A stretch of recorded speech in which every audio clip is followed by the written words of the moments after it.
Good morning, good evening, good afternoon, everyone. We are going to be starting shortly.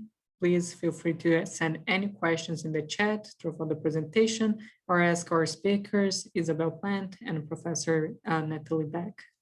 Thank you for joining us today, and we will be starting soon.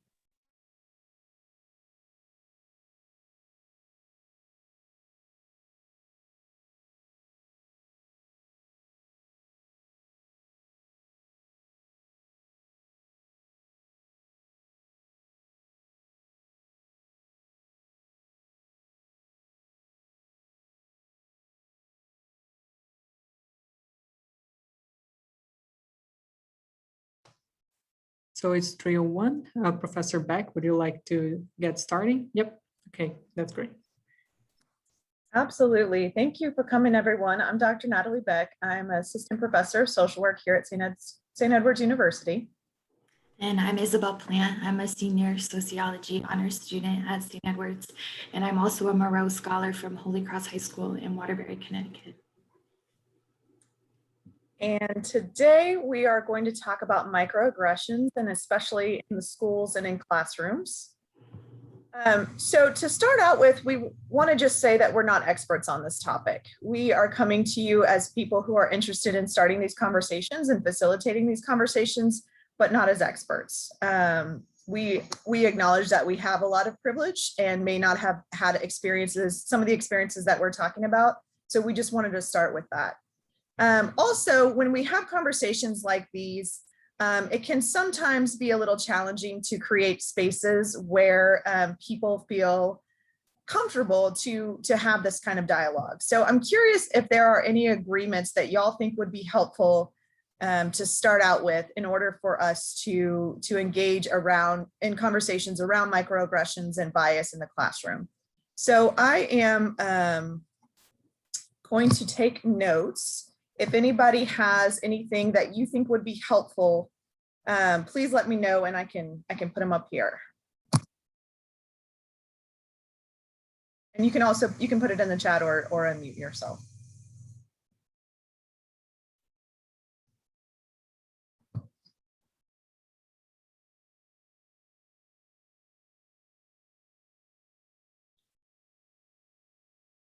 This is one of the sessions that is interactive.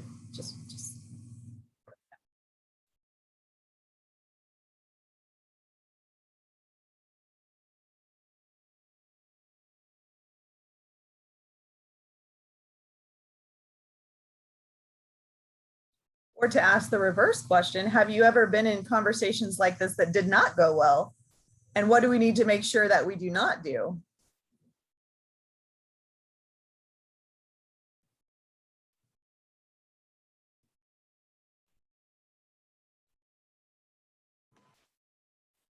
I believe pretend that you know, like, what the topics.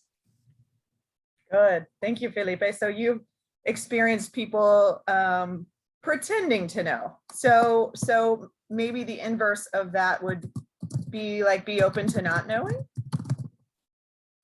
which can be really hard. Thank you for that.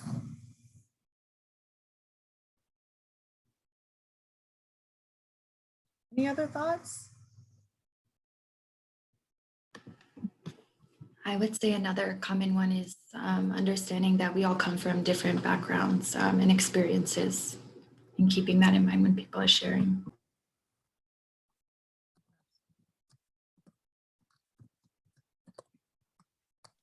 We all have different lenses through which we see the world. Good afternoon, everyone. Hi, I'm Vic Perez. I'm in the Holy Cross Institute. I think for me as a teacher, I think having that cultural humility is something that's essential within that discussion, and understanding that we come from different backgrounds and understanding that they too are somewhat understanding their own selves. I mean, you know, we are all in this journey of figuring out our identity. So I think the best way, I mean, there's a talk about that cultural humility. So I love that you said that, and Izzy and I's eyes both just lit up because that is on our PowerPoint. So you're one step ahead, Nick. I appreciate that. And I love that you got to introduce yourself so we know where you're coming from. If anybody else would feel comfortable introducing yourself, even if you don't have something to add to these agreements, I would love to know who's in the room. So thank you, Nick. Hi, I'm Ann. I'm from Notre Dame in Sherman Oaks, and I am the Dean of Students there. So I have a lot of opportunities to mess up in this area. So thank you for saying that, Anne. I do too. I put my foot in my mouth on a regular basis.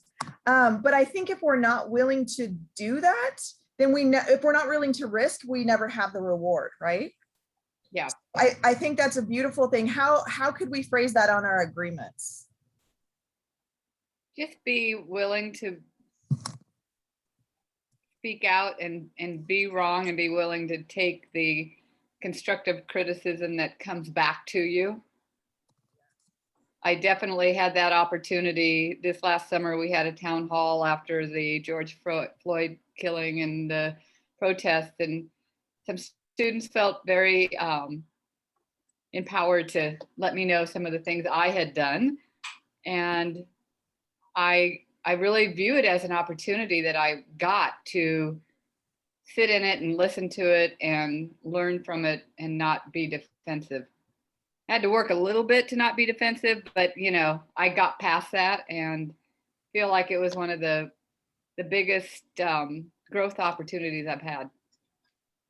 Yeah, I love how you phrased that. You created a space where they felt enough power to give you that feedback. If they didn't feel safe enough, you wouldn't have gotten that feedback, right? So I appreciate that, Anne. Thank you. Glad you're here with us. Yeah, I was finishing up my dishes. That's why I didn't come on camera right away. No worries. I was folding laundry in a meeting the other day. The blessing and the curse from working from home, right? Yes. Anybody else want to introduce themselves and or add to the agreements?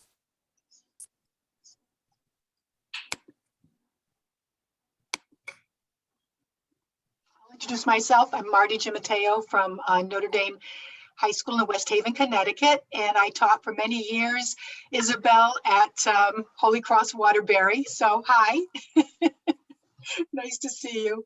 I've taught for a long time, and I love the expression, learning how to call in instead of call out.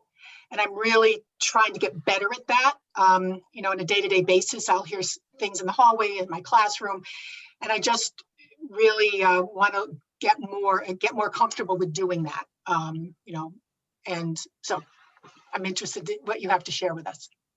Beautiful, Martha. And just like Nick, that is on our agenda. So you are in the right place. How do we have those conversations and have them constructively? And also, I want to say thank you for sharing Izzy with us.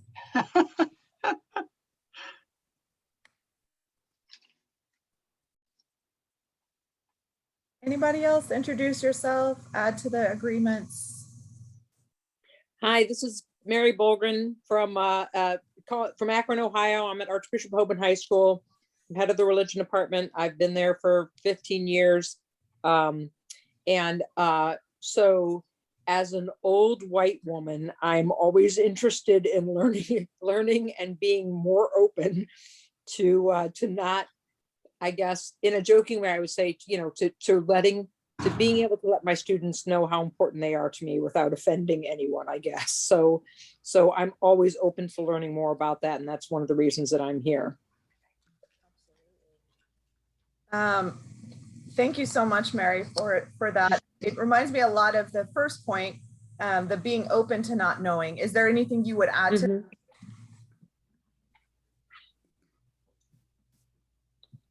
I think maybe just being comfortable being uncomfortable.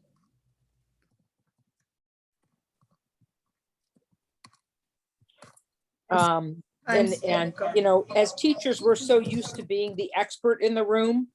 But, when I describe myself as an old white woman, I'm not the expert in the room. As a matter of fact, most of my students know a lot more about this than I do. So being comfortable not being the expert. Absolutely. And that's exactly how I started too. I'm like, I feel that way, coming with lots of privilege to these conversations, but I want to make sure they happen, right? And I do believe It's on us as white people to have these conversations, right? Because we're the ones that benefit from racism. So I appreciate that, Mary. And it all starts with us knowing where we are and where we come from, right? Mm-hmm. Thank you. And I'm guessing I know who the last people in the room are, some special guests. Yeah, hi, we're Izzy's parents. You know, she's been educating us a lot on this over the past year or two, and we just wanted to come and see what she's been working on. I love that so much. I will echo what I said to Martha, for real, for y'all. Thank you for sharing Izzy with us. She's amazing. Oh, thanks. We think so too. Do y'all have anything you want to add as, you know, from your perspective, joining in this conversation that would be helpful? You don't have to if you don't want to. You can pass. It's up to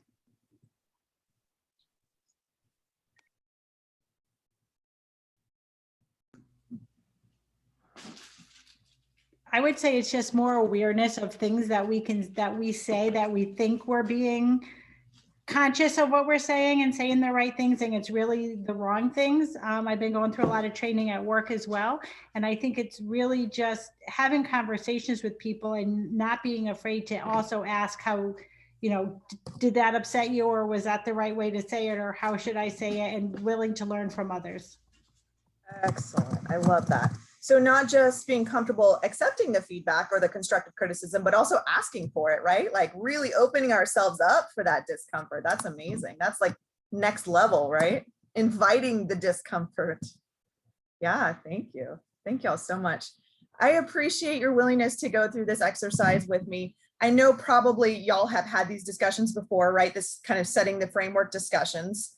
Why do you think I would want to do that in this session? I just spent, you know, the first like 13 minutes of our time going through this painful thing where I'm making y'all talk and pulling out this stuff, right? What's the benefit of it, or is there?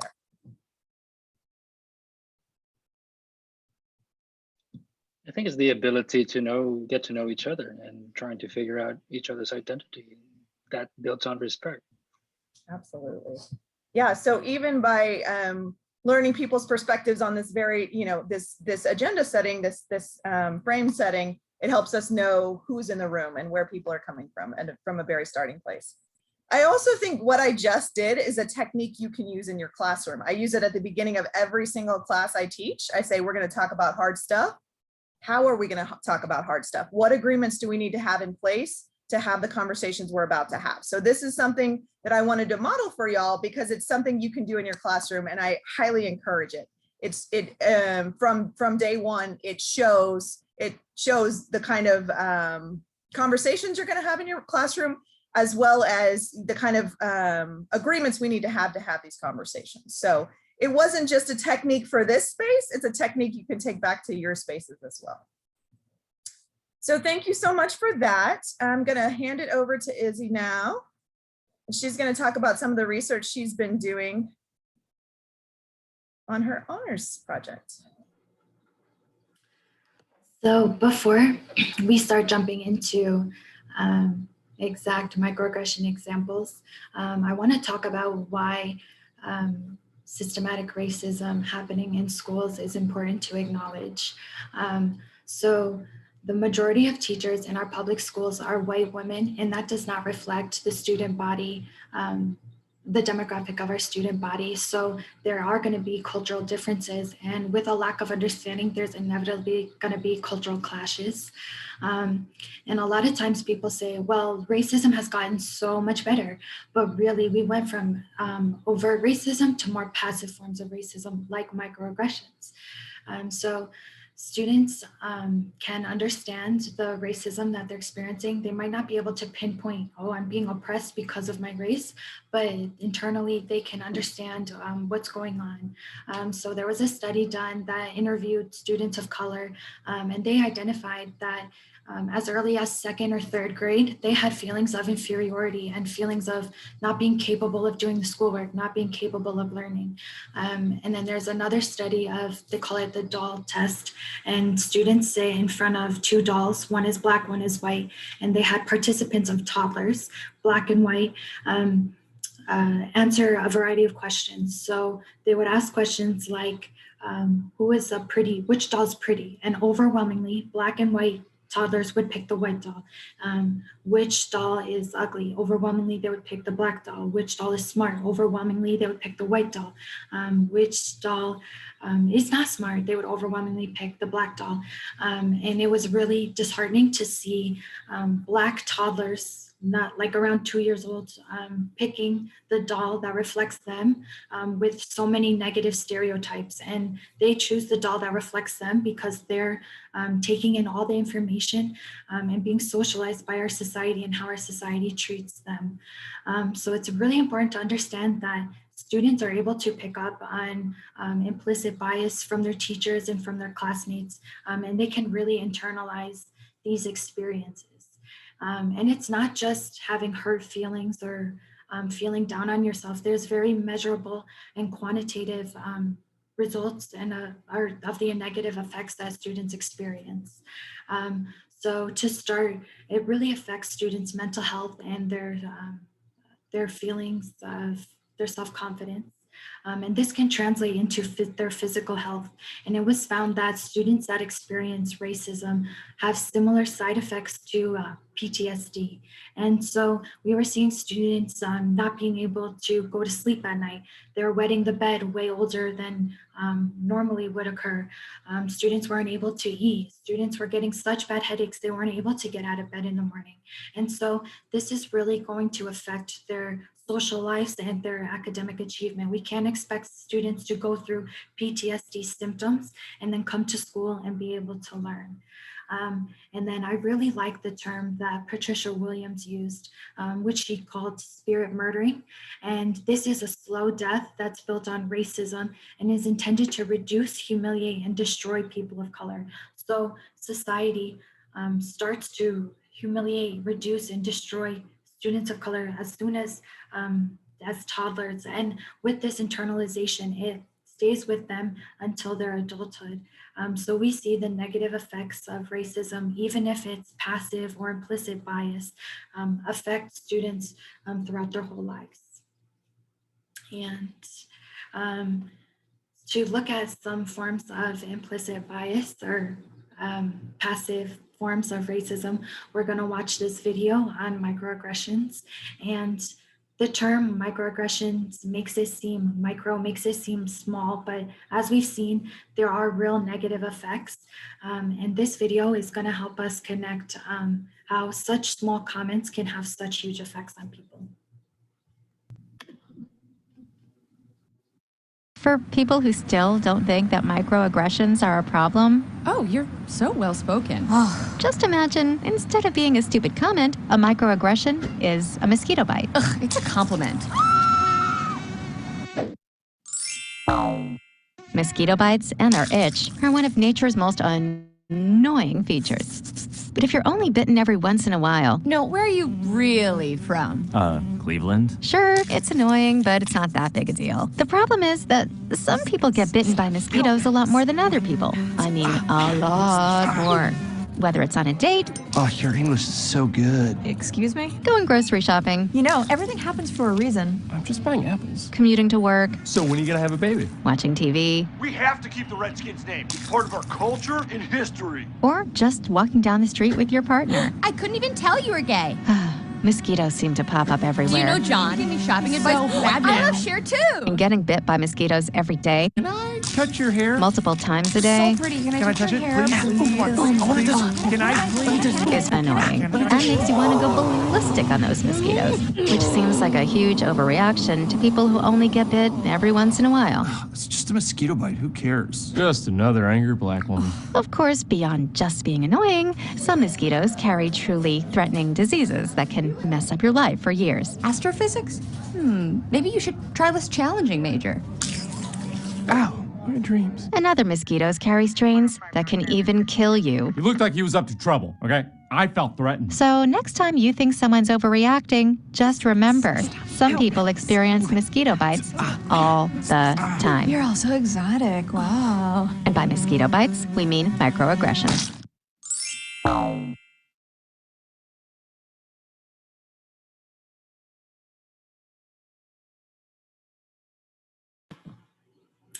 Would anyone like to share anything that they noticed from the video?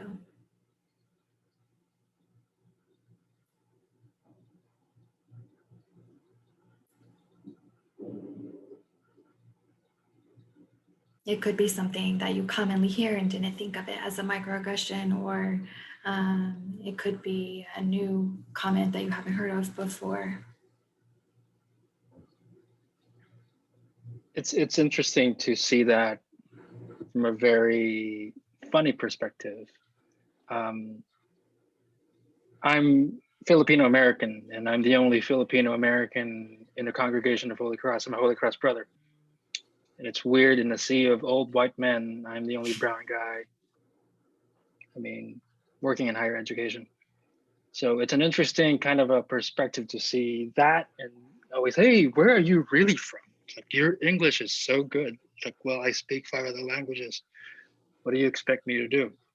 So it's an interesting kind of a perspective, specifically, especially right now when things are so, we think that we're so sensitive, but this should have been talked about years and years ago.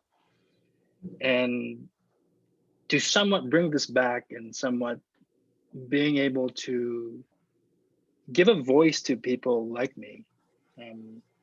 Just yesterday, I mean, a few days ago, was filming here at St. Ed's, and somebody called the police because there was a weird guy. Like, I asked the police officers, like, is it because of my skin color or is it because of my hat? And that was something that I think that I always talk to my students about. It comes to my own experience as a religious and as a teacher. So thank you for somewhat verbalizing that I thought that was normal, but it isn't. So it's my 2 cents. Thank you for listening. I'm sorry that you experienced that, but thank you for sharing. The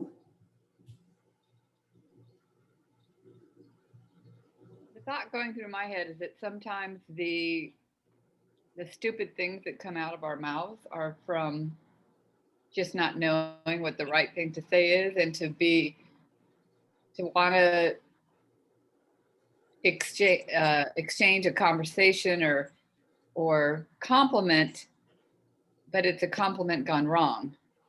And it's just ignorance. And like you said, it's happened for so long, but we never acknowledged it. So it's built up until it's like blown up now.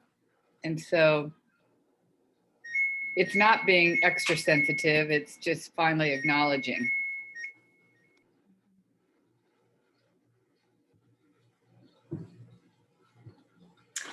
Yeah, like you guys have said, it's really important to hear from the people experiencing this and giving people a space to talk and share what they're going through so that we can address issues and learn from them and redirect our actions.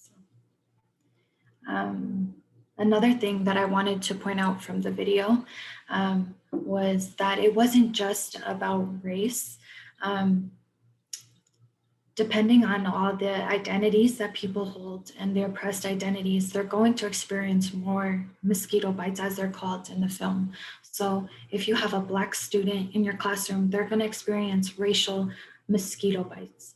But if it's a Black girl in your classroom, she's going to get gender mosquito bites as well. Add on, if she's part of the LGBTQ+ community, more mosquito bites from that.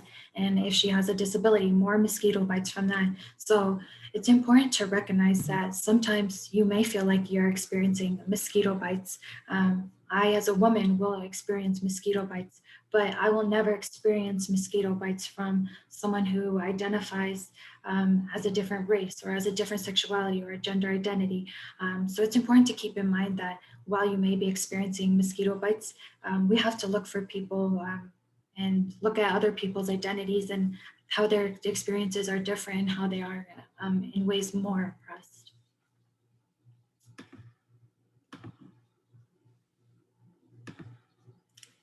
Is there any other comments on the video? I appreciated what you said, Anne, about this idea of people being too sensitive. And I even had a student ask that in class the other day, like, how do I know when I'm being too sensitive? And I said, it's not the person, it's the person receiving the hurt that gets to decide if it's hurt, right? It's not the person giving the hurt saying you're too sensitive. Like that's not how that works. And so, so I appreciate you giving word to that. And then also at the end, they're like, and some mosquitoes can kill you, right? So it's not too sensitive because it can be a matter of life and death, right? It can be a mosquito bite, but it also, some microaggressions, as we see, unfortunately, all the time, right, can lead to much bigger than just an annoyance or just a feelings hurt, like Izzy said earlier. And you never know which one is going to put you over the edge, or what person is going to put you over the edge, or you don't know if you're going to be the person that puts somebody over the edge. That's the scary part.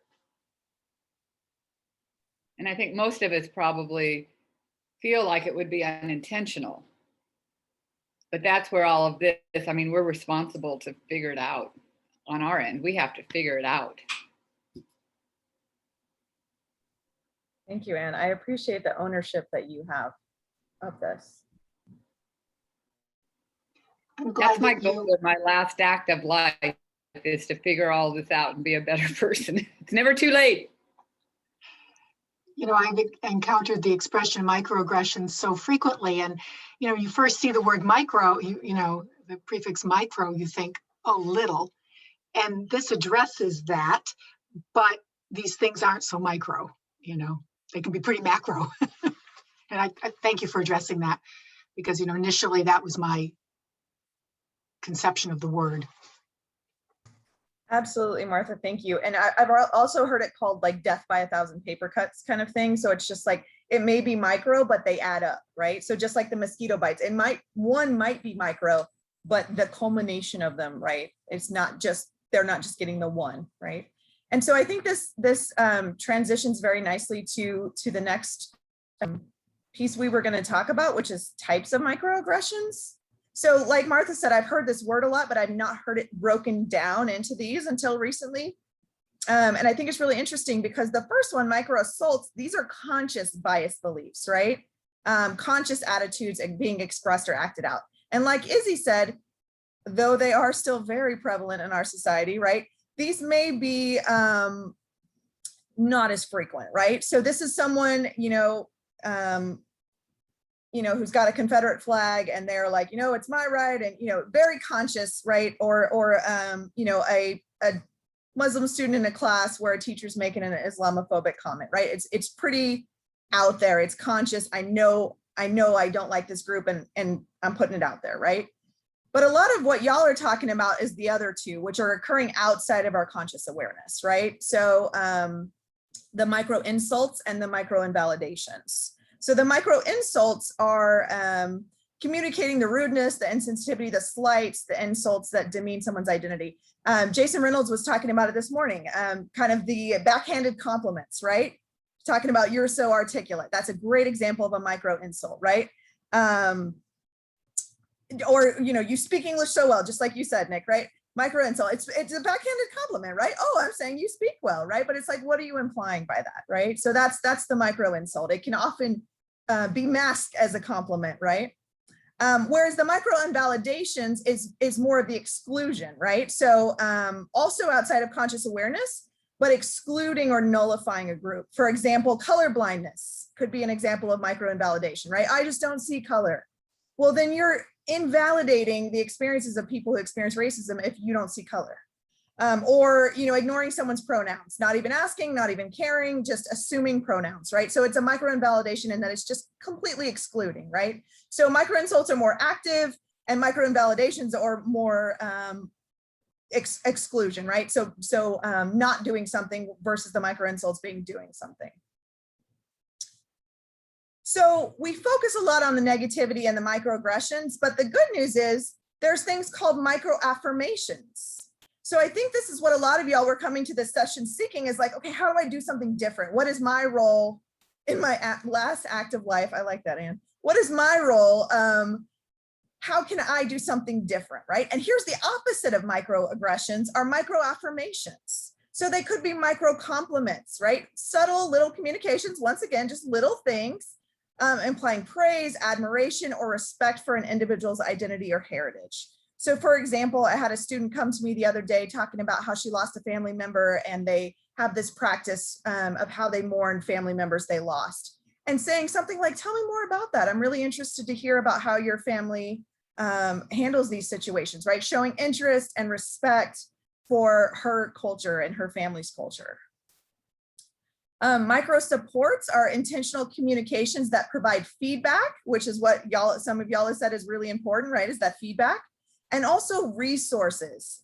They scaffold resources with the intention of supporting an individual who may feel unwelcome or invisible in an environment. So I saw a really good example of this in a meeting I was in. The meeting was run by a man, and a woman was talking towards the end of the meeting, and mid-sentence, he shut her down and said, meeting's over. Just like she was right in the middle of her thought, and he was like, done, and the meeting's over, bye-bye now. Yeah, exactly. And Nick, that was my look on my face, but I was like, what do I do? Like, how do I counter this? And without missing a beat, another man in the room said, hey, I was very interested in what you were having to say. Can you please finish your thought? So he just stepped right up and offered his resources of power in that room, and of who people were focusing on in that moment. He basically said, hey, the meeting's not over until she's done talking. And I was like, wow, what an example, right? Like, I was just sitting there with a stunned look on my face. What an example of a micro support, where he just very casually was just like, hey, I wanted you to finish your sentence. Can you please finish your sentence? And I was like, damn, that was amazing. Wish I had thought of that. And then the last one, micro validations. They are communications that appreciate the experience, thoughts, abilities, or feelings of an individual who may feel unwelcome or invisible in an environment. So this one could be like us seeking out pronouns, right? Us not just reading off the roster at the beginning of the class and assuming that everyone's given name is what they go by, but having people introduce themselves, include their pronouns in our initial introductions, rather than having to backtrack, right? Just starting off our classes that way. So we talked about a lot of examples of microaggressions. Does anybody have examples of micro affirmations that they've seen that you would want to add to the examples that I've come up with?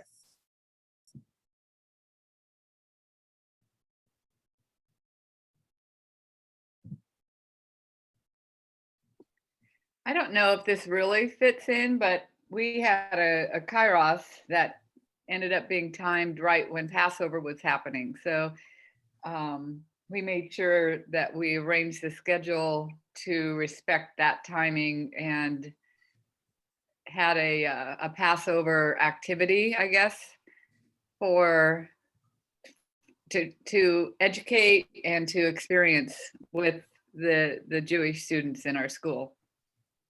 Absolutely. And rather than waiting until after, having the Jewish students complain, then reacting, right? You were proactive. You were like, hey, this does overlap. Let's look at the calendar. Let's see what we need to do in advance. And I think that is the thoughtfulness of the micro validations, right? Is thinking about the thoughts and feelings of people who might feel unwelcome or invisible, right? Being proactive and thinking about their feelings. That's awesome. Thank you, Anna. What else have y'all seen? I think experiencing other cultural events would educate you, like for instance, understanding what the culinary magic is of a particular culture, and using that as a point of view for a discussion. I love cooking, so that's how I de-stress. So the idea of understanding what comes into creating a masterpiece within that culture in a kitchen is something I think that could be part of that micro validation moment, considering what happens within their homes, and trying to ask questions that affirm the validity of and the sacredness of their kitchen or at their meal, something to that effect. I love that. Even that word culinary magic. That's awesome. That's a subtle communication of your respect for other cuisines, right? I love that. Just the word choice. Exactly. I'm going to tell that to myself when I go out to eat, right? Culinary magic. I think it's important that we don't all totally focus on the negative and also focus on the positive, right? We can get so overwhelmed with the negative, but there are things we can do, and there are examples out there of these micro affirmations, right? So let me ask you an uncomfortable question. What is your microaggression to microaggression to micro validation ratio? You don't have to say exactly, but I just want you to sit with that for a minute. You don't have to share if you don't want to, but I just want you to sit with that for a minute and think about, okay, if I can do one or the other, what am I doing? Oops. I think I've been so concentrating on not having microaggressions that I probably haven't thought enough about the microvalidation part of it. So I like this idea, and it lets me turn my attention to something more positive, which I think will then naturally take away the room or the space for any possible microaggression. Exactly. So to be really intentional. Exactly. It's like we focus so much on what not to do, we forget to focus on what to do. Yes, absolutely. So we're walking on eggshells of what not to do. And maybe that's us withdrawing and not being present because we're trying so hard not to mess up that we're not expressing ourselves. We're not putting ourselves out there. We're reserving ourselves rather than, engaging ourselves. I'm having an aha moment with this. I love it. I saw the plants over there. They had something, they either unmuted on accident or had something to add. The dog was going to bark. No, I was just going to say at work, I said, we've been going through a lot of training, and we, after one of the trainings, had to take a test to see how you were doing, and it was given examples. And, I thought I was, getting better at this, and Izzy was training me, and I was taking all these trainings, and I'll say my score was still needs work. And so I think sometimes you're very conscious and you think you're doing all the right things, but it takes a lot of practice and it takes a lot of thought, and it's not something you fix by a training. It's really living it and learning from it. Thank you so much. And you could have taken that and got discouraged and shut down, but instead you're like, okay, how do I dig in deeper, right? How do I engage in the messiness? And that's what we have to do. We have to live it. And it has to be, I'm gonna pull some Holy Cross. It can't just be the head, which is the training. It also has to be the heart, right? We can't just go to trainings, right? We have to really, really live it and really engage it in our heart. Thank you so much for sharing that. Anybody else thoughts about your reflection on your microaggression versus microvalidation ratio?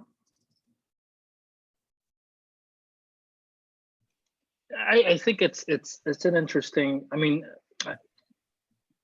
kind of a reflection for me to see how I interact with my own students, especially with students who are of color and those who are white. And there's always that sensitivity towards that process, especially, well, not just that, from gender as well, from their identities. But I think what I figure out as a human being when you're really tired and somewhat it's the end of the week and it's just if it becomes part of you if you think of it quite often and you internalize it as an educator. But it's still, as a human being, it's always about how do you become compassionate and how do you retain that compassion no matter what happens. So I think as an artist and as a teaching artist, the problem that I have sometimes is that how do you maintain that vigor as a human being? And for me to see sometimes, like, oh man, I wish I didn't say that. There were moments where I wish I said this, but I said this. So perhaps what's the best way for me to counteract that? And sometimes I would send an email saying, hey, my apologies, I didn't mean it this way. I hope you took it this way. So I think to be able to navigate through that and having the conscience to somewhat sift through what happens as a reflection during the day has been a rewarding process for me, since I too I'm trying to figure out my own self. And I think that's part of the humility and understanding your own cultural identity. And I think that's beautiful as a human being. But yes, thank you so much, Nick. You just keep setting me up. Look at that. Next one is the cultural humility, right? So if you are, if you are not happy with where you're at in your ratio, or if you want to deepen your work, just like Nick is saying with the self-reflection, right? This idea of cultural humility. So in social work, we used to talk a lot about cultural competency as like learning about other cultures, right? I need to know when the Jewish holidays are, which I do, right? But it's deeper than that. It's not just the knowing, right? We've got to learn it on this level too. And so we, in social work, we're trying to push beyond cultural competence to cultural humility, because honestly, we can never know it all. We can never get there to where we know everything and we've got this thing under wraps, right? It's always a journey, like Nick said, knowing our own selves, but also understanding where our students come from and where other people come from, right? So cultural humility is maintaining this willingness to suspend what we know or what we think we know about a person based on generalizations about their culture, right? Because the truth is, as much as we may know about a certain culture, not everybody within that culture falls into those expectations about that culture. So we can learn about that culture, but it still doesn't mean that person in front of us falls into that, right? And so that can seem hopeless, but actually the beauty of it is we get to know that person as an individual, right? What is their personal culture? How do they personally identify and express themselves? So no amount of learning about different cultures is going to tell us about that specific person. And then like Izzy mentioned earlier, they have intersections of different identities, right? So within one person, there's a whole array of how they can identify and what their culture may be. And so we need to get to know each person's personal culture rather than just learning about a specific culture as a monolith, because nobody falls right in line with everything about their culture. Thoughts about this idea of cultural humility versus cultural competence, or just in general?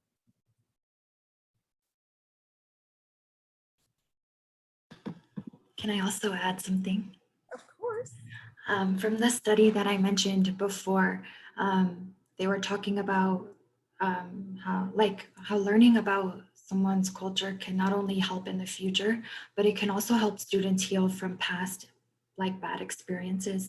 And a lot of students shared that when they were involved in groups where they were able to talk about their culture, they were able to teach each other cultural dances, bring in food, and they're able to express themselves in ways that culture is not normally brought into the classroom. So when they're able to share that part of themselves, it's actually very healing for them.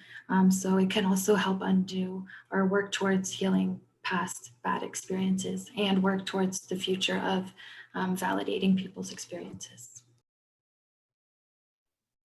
Thank you, Izzy.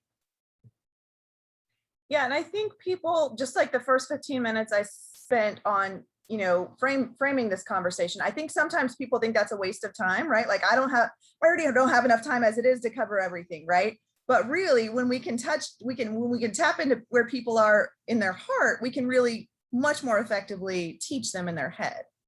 So it's never a waste of time to engage in these conversations and to, have this dialogue. It actually only enriches everything else we're trying to teach.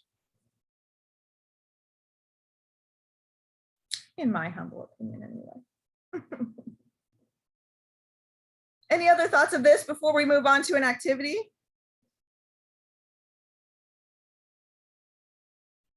All right, Izzy, you want to tell them what we're doing for the activity? Okay, so first I'm going to explain ways that you can respond to a microaggression. Thank you. Okay, so it's 4 steps that you guys can remember. It's interrupt, question, educate, and echo. So you want to interrupt a microaggression every time you see it, and you want to do it in the moment without an exception. And ways that you can interrupt microaggressions are to question the person saying them. So you can ask them for more clarification and say things like, why did you say that? What do you mean by that? Tell me more. Because sometimes the intent of a microaggression is not what's actually perceived. So that can help you gain a better understanding, because we're gonna wanna educate the person as to why their question was harmful, because a lot of times when people make comments, some people even shared that they've made comments or have put their foot in their mouth, and it wasn't with hateful intent. It was just a lack of understanding, or a lack of understanding how that statement would be perceived. And then you also want to echo the person that stands up against a microaggression, just to validate that it's not okay that this statement's being made, and also supporting the person standing up against a microaggression, because it can be very uncomfortable. And really, we're working together as a community, as a society, to work towards ending microaggressions. And when you're addressing someone, it's important to separate their intent from their impact. So you can say things like, I noticed that you said this, and it can be perceived like this. So maybe you want to think about that. Or you can also share, we've all said something that we didn't intend or we're not proud of. So you can say things like, I've said this before, but I actually learned that that's not okay. And like, maybe you want to try using this language instead. One example of that is in Dr. Beck's class, I learned that handicap is not a proper term to use today. And it's still so prevalent. We have handicap parking spaces, handicap access ramps. And the term literally means cap in a hand. So like kind of like begging for money or not able to produce in our society. So I was not aware of that at all. And it's still a very present term. So I like to share with people like, oh, actually, I learned that you can say, this is for a person with a disability, or using person first language. So we're constantly going to be learning, and it's okay to share with others like what you have learned as well. And we are going to get to practice how to respond to a microaggression. We have an activity where there's a list of common microaggressions on one side, and there's a list on the other side of how these statements can be perceived. So I have one example, which I think is on there, so you'll get like a freebie. But if someone says, oh, you kick like a girl, and a girl hears that, she's going to perceive that comment as girls are inferior to men. So we're going to go into breakout rooms. First, you're going to connect how what the statement is can be perceived as. And then you're gonna wanna go through the 4 steps: interrupt, question, educate, and echo, to address these microaggressions. And again, it's important to do it as close as you would in a real situation, because it is really uncomfortable addressing someone about something that they said. And people can be really defensive, or it can be uncomfortable in a public situation. So the more practice that we have now will make it easier to do in the future. Thank you, Izzy. So yeah, I'm going to put you on breakout rooms, and then on the PowerPoint that I just shared, there'll be 3 breakout rooms. So whatever number of breakout room you're in, you can go to that number of slide, and then you can just draw lines using PowerPoint. And then there's a part to the side where you can write out how you would respond. So I'm going to put you on breakout rooms, but I'll also bounce around just in case anybody has any questions.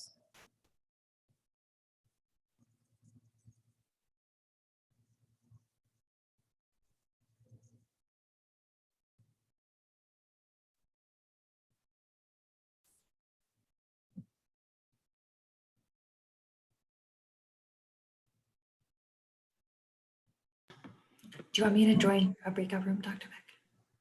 Yeah, you got assigned.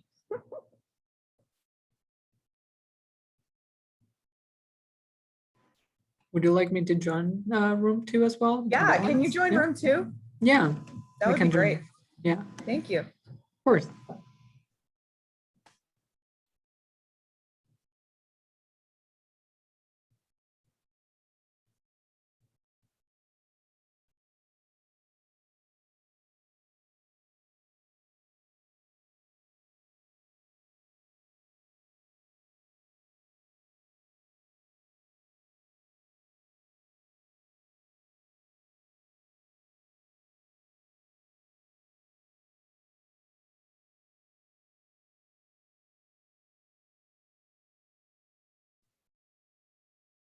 Hi, Bailey.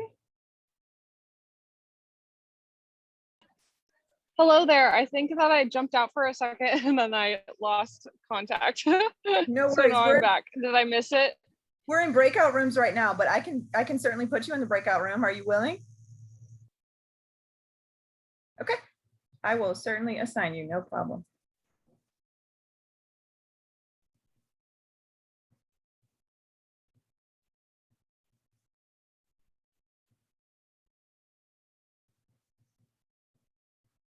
We should have got, oh, there we go. Mhm.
Hey, Marco.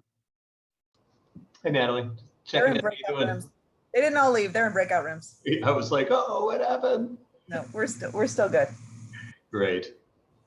Great. I see that I've been invited to a breakout room. I'm just going to say later. You don't have to. Okay. I think that's automatic. I don't know. So how's it going? Really good. Really good. Excellent. Izzy's amazing. I bet. Yeah. I saw somebody by the name of David Plant come on. Is that her Parents name? came. Yes. Yeah, that's awesome. Love it so much. Where's she from? Connecticut. Okay. Mhm. Did she go to a Holy Cross school? Mm-hmm. So probably Waterbury, Holy Cross and Waterbury. Yeah. I think that sounds right. Mhm. And one of her teachers is here too. Oh, fantastic. That's really fantastic. Good. Well, I was popping into all of them, and in most cases, there's many more people signed up than showed up, but at least all but one was able to go forward, and so we'll have it recorded and for future use. Good. I'm not sure how the breakout part will work for the recording. We might have to cut that out, Right. but the rest of it for sure. Yeah. Yeah. Well, fantastic. Thank you, Natalie. Thank you. Absolutely. Thanks for stopping by. And did anybody else come to the higher ed chat? James Puglisi did. Okay. Father Peter came. So it was all St. Ed's people. All St. Ed's people, yeah. So I got an email from one of the people who said that they had something come up, couldn't be there, but they still are interested in being involved. Yeah. So yeah, I don't know how to read that. That one is obvious, but I don't know how to read the others. Yeah, we'll have to regroup. Yep. Yep. Well, how long are they in their breakouts? I'm actually, I didn't tell them to come back when they were done. So I'm just kind of going back and forth. Izzy's in one of them. So she's kind of leading that one. So I'm kind of popping in and out the other one. So I'll go check and see where they're at. But you're welcome to hang out if you want. Okay. All right. Yeah, I may do that. Thank you. Uh-huh.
Hi, Marco. Hey, Martha, how are you? I'm good. How are you? Doing great. Thank you. Thanks for joining in here. Oh, I was just delighted. It's great. It's great to be at a convocation, and it's nice to be home, and the whole way it worked out is fine. The best of both worlds, right? Thank you. And if I'm not mistaken, is Izzy one of your former students? It's funny I mentioned that. I was at Notre Dame West Haven by the time she came through through Holy Cross. Through Holy Cross, okay. So yeah, so I probably just left. Yeah. So I introduced myself to her because I said, oh my gosh, we're really, fellow. Well, I don't know if she said, I wasn't here in the beginning, but she's doing this presentation 3 times in 1 week. Oh gosh. Yeah, I think she's currently in New Orleans giving the presentation. Wow. And so in person, yep. And then she'll give it here at the university for the St. Edward's University students as part of her capstone honors thesis. Great. They're still going for a little bit, so. And her folks are in on the call too, which is just so cool. I love it. Izzy. Like the Izzy fan club in here is pretty much what it is. We are. And Martha, my son Alex actually went to Notre Dame. I don't know if you were there when he was there. He's a few years older than Izzy. What year did he graduate? 15. Oh yeah. Alex Plant. Okay. Yeah. I started it in West Haven in 2012. Okay. Yeah. So he's much quieter than Izzy.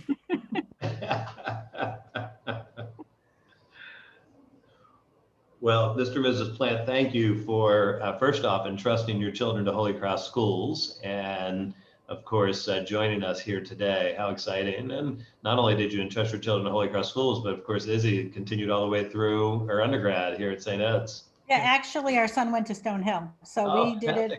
I mean, it just worked out that way, but yeah, they did it. They both did that. Oh, that's great. Yeah, that's great. Well, congrats and thank you. Thank you. I don't know if you participated earlier today, but Marco Clark, I'm the executive director of the Holy Cross Institute at St. Edward's. So this convocation is a program that my office put together. Nice. Yeah, well, thank you, and nice to meet you. You as well. He's lucky to be able to partake. Fantastic. Thank you. So Martha, we'll be sending feedback surveys at the end of all of this, and to hear whether or not people like in-person versus online versus potentially hybrid in the future. So we appreciate everybody's feedback on that. Sure. It'll help us in our decision making for the future. Great.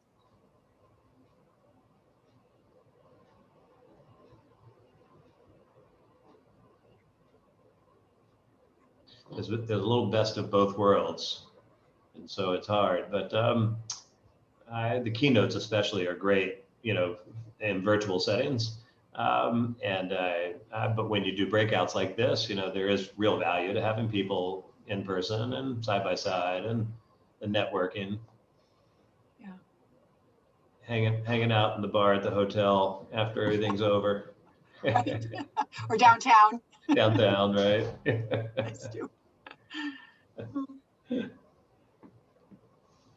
Isn't that the truth? And Austin's a great place to come this time of year.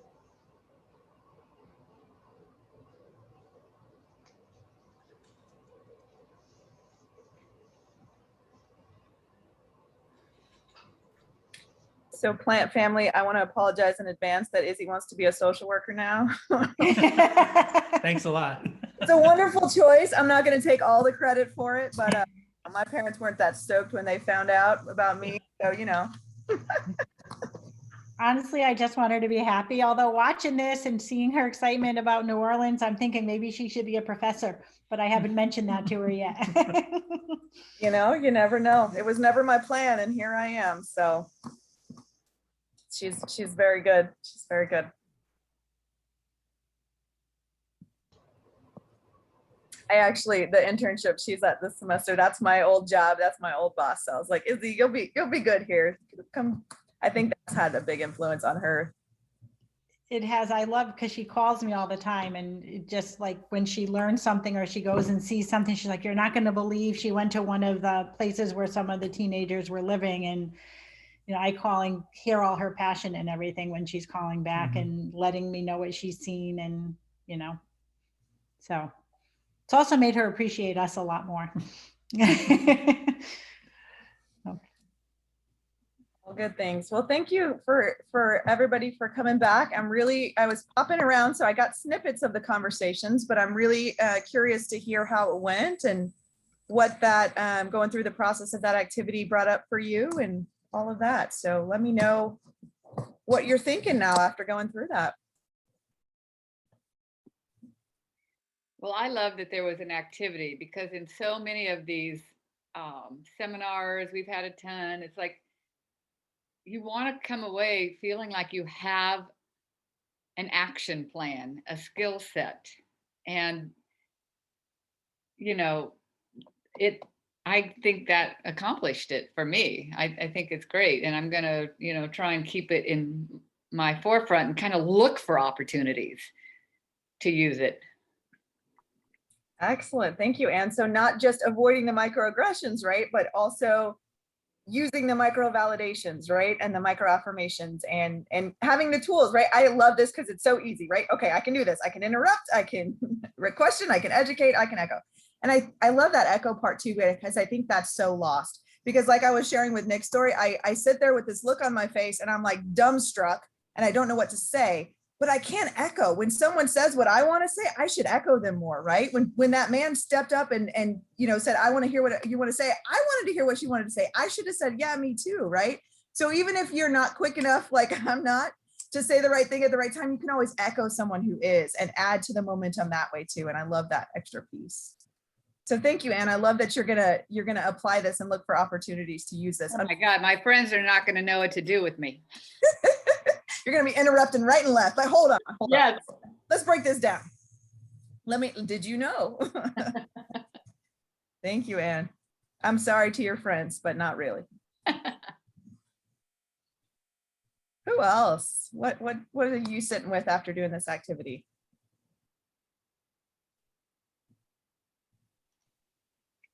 I think one of the things that struck me is the difference between intercultural competence and cultural humility.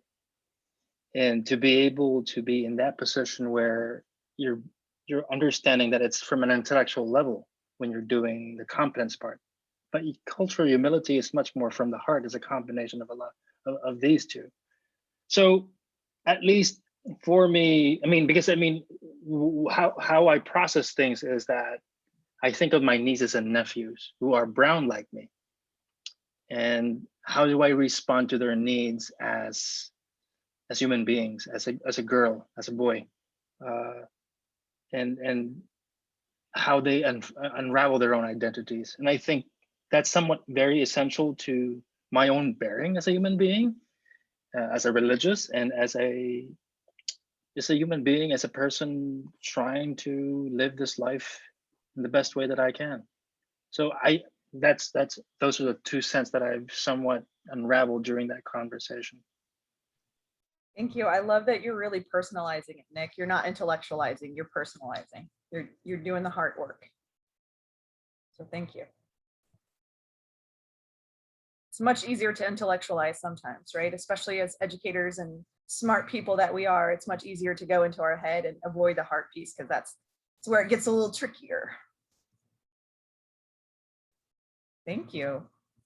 Anybody else, how this activity struck you or what you got from it?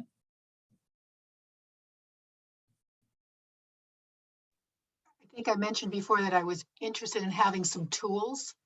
And I think these 4 prompts are excellent as far as tools. I was just trying to think of like an acronym so that I could always, just work my way through them. And I'll think of one. Oh, good. Yeah, share it with us when you come up with the acronym. Absolutely, so we can remember. Very good. Yeah, it's beautiful in its simplicity, right?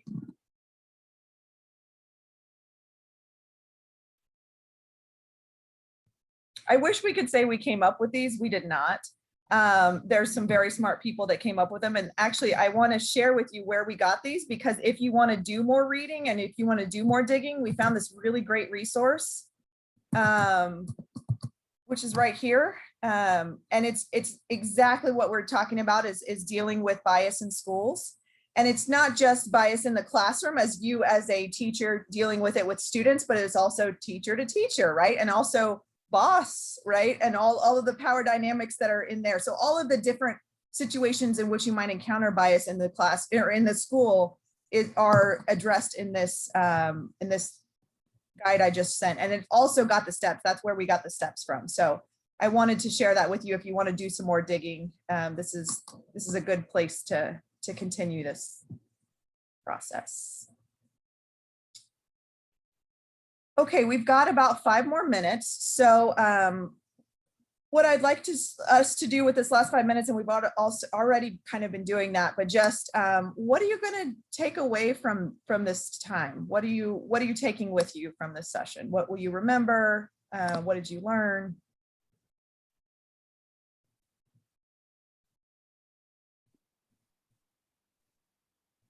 One new thing I'm taking away is the micro validation concept. I'm going to really work on that. Absolutely. Yep. Very good. That's a newer one for me too. So I want to lean into that as well, Anne. Thank you.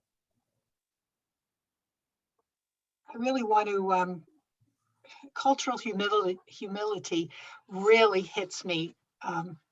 It's an expression I had not heard before until I was looking through the program for this conference, and it just rings so true. So thank you for sharing that too, and I'll be reading more about that. Absolutely. And I have if you want, Martha, I have a couple of blog articles, which is where I got my definition of cultural humility from. So I can pull that up real quick if you'd like. Oh yeah, that'd be great. So thank you, Martha. Anybody else, what you'll remember from this time? What you're taking from it?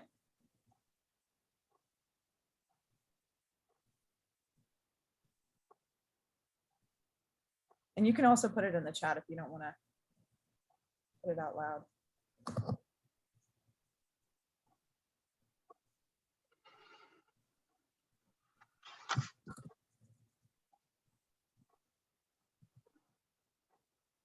There you go, Martha. Thank you. Great. Well, I just want to personally say that I take from this session a lot of inspiration and hope. People who are really willing to do the messy, hard work and own our own imperfections, right? I love how much y'all are showing up and wanting to show up for your students in the best way possible. So it's a cool space, right? I normally am with just students from one school, and now here I am with educators from all kinds of schools. It's a very cool space to be in, and I appreciate y'all joining us. Anybody else, things to say before we wrap up? Thanks, Doc. Thanks, everyone. It's a pleasure to meet all of you. Absolutely. We'll see you around, hopefully, in the real world. In the real world, exactly. Thank you. This has been great. Absolutely. Thank y'all for coming. Thank you. Thank you. Y'all have a good rest of your day. Thank you, everyone. Oh, that went great.